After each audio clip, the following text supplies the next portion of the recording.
Let's say the United States has just plunged into the worst depression in its history and you are the president of those same United States. What do you do? Well, if your name is Herbert Hoover, then you would say something about laissez-faire individualism and do nothing.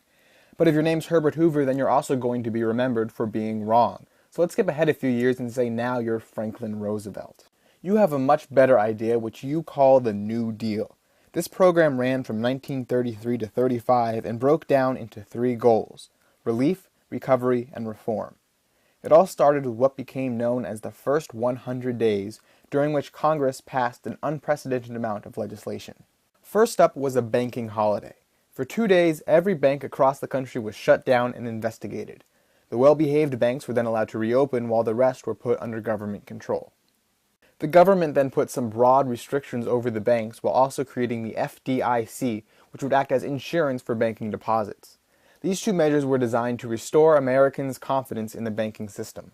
Also aimed at restoring confidence were FDR's fireside chats, in which he spoke weekly to the American people through the radio in a reassuring voice and told them what was going on.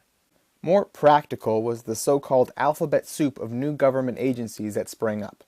In no particular order, there was the Public Works Administration, which paid people to rebuild roads, the Civilian Conservation Corps, which paid younger people to plant trees, the Tennessee Valley Authority, which built hydroelectric dams in Tennessee, the Agricultural Adjustment Administration, which helped farmers by paying them to not farm, and the National Recovery Administration, which placed productive regulation on industry, just to name a few.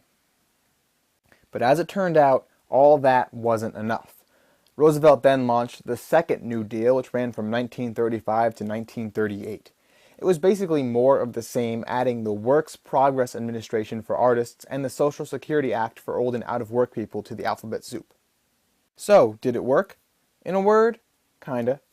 FDR did greatly expand the role of the federal government in people's lives and likely saved the economy from getting much worse. But government spending is a complicated thing. For all the good the New Deal may have done, 1937 and 38 still saw the Roosevelt recession when FDR tried to cut back on spending just a little. And even on his best day, FDR never got unemployment below 16%. That is, until World War II.